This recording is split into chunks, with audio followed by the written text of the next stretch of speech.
Greetings. Welcome to our channel Machine versus Mathematics. Here again we have a simple question from circuit analysis asked in JEE Mains 2006. You see you have a circuit like this and he is asking us to find the current in this circuit. Okay, so this is a simple question to solve. Now if you observe carefully, this is a bridge circuit. Yeah, this is a bridge circuit and this is the value of here, the value we have is 10 ohms, and across these terminals say you have a DC voltage source 5 volts. So as we know very well, this is positive polarity and this is a negative polarity. You see, current is what's happening here. Current is going this way, current is going this way. See, current is leaving at place. It will go all the way like this, and again current has to come out like this. Same current I, alright, same current I. You see, now current is entering at negative quantity and leaving at positive quantity here. This indicates what? This is a source voltage. That's it. Yeah, that's it. It's very easy. So whenever you have source voltage, whenever we have active source or whenever we have a voltage source which is active, current has to come always out of this positive quantity. This is very important to remember or to realize the fact behind this concept. Okay, so anyways, let's come to this question. This is a bridge circuit. Okay, this is a bridge circuit or this is a Wheatstone bridge kind of circuit.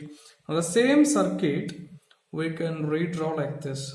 This circuit is identical to this.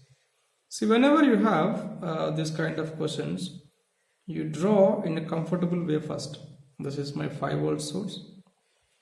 Okay, let me label these nodes like this. Say this is my node A, this is my node B, this is my node C, and this is my D. Okay, now what is there? Say what can I do? You see, let me put it down like this. This fellow is 5 ohms. Okay, and let me draw here. This is say 5 ohm. This is 10 ohm. See this 5 ohm. And this fellow is 10 ohm here. Now between, okay, let me put it down like this is B, okay, and this is C, and this is Mr. A, and let me put D here. Okay, so now between A and B we have 5 ohms, between A and C we have this fellow 10 ohm, and between B and C what do you have? Between B and C we have again 10 ohm. And again between B and D we have 10 ohms. See this fellow, this 10 ohms. And again between D and C or between C and D what do you have? You have 20 ohms. So we have like this. Alright, so now this we can connect this way because see, negative terminal of this 5 volt is connected to D. Okay, so D is connected to this negative terminal of this 5 volt source like this, and positive quantity is connected to this node A, and we have like this. So that's it. Now what do you conclude from this? We can conclude one simple interesting fact here. You see, this is what a Wheatstone bridge. Now we could say you have a balanced Wheatstone bridge. Why can I say we have a balanced Wheatstone bridge? It is very simple to understand because you see, because this is my bridge. Now if you observe carefully, the product of these opposite resistances are equal, right? So I take this arm here multiplied by its opposite arm, I have 20. This is equal to this quantity multiplied by this. Okay, so 10 into 10. So as this product is equal, so therefore there is no current through.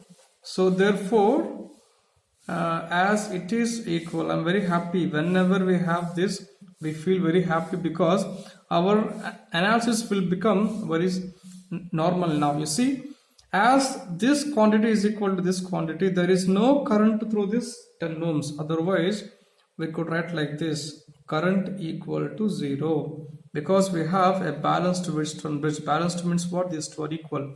So there is no current through. So there is no current through 10 ohms. Okay, let me put down I10, that is I10 equal to 0. Okay, so see, current is coming out like this. This is current I, this is same current I. Current will divide like this. Again current has to come like this. Again same current I, same current I, and same current I. Alright, this is what you have. Now if you don't have this, when there is no current through this 10 ohms, we can remove this fellow completely out. Okay, so let us remove that fellow out of the race. We have no use of that, so let me kick that fellow. Let us kick this fellow now. So now what do you have? So I have 5 ohms here. This is again 10 ohms here. So this is 5 ohms and this is 10 ohms. Okay, this fellow is no more, so therefore I removed him already. So I have 10 ohm here, and I have in series with 10 ohm I have again 20 ohms. Now 10 ohm and 20 ohm are in series, 5 and 10 are in series, and this combination is in parallel with this combination. So our life became very easy to solve this. So finally what do you do? So let me revisit my circuit.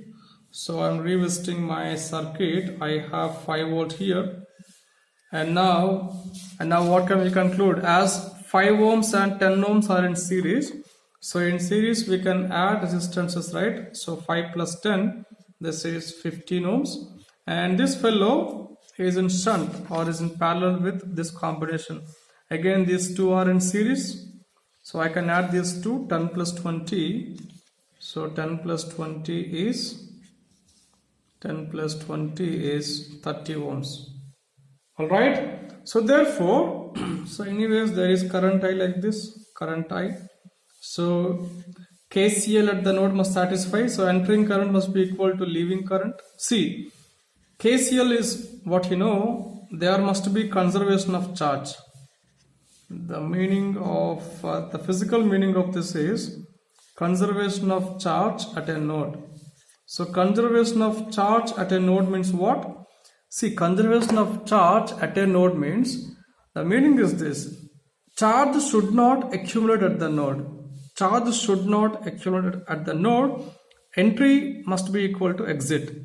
So no charge has to accumulate at the node. Charge has to free itself. Okay. So therefore, this is what you have.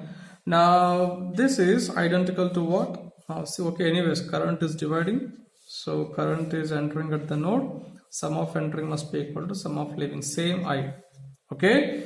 So therefore this is identical to this. So this is 5 volt, my active source. Now what is 15? 15 parallel to 30. So simple, 15 30 by 15 plus 30 45.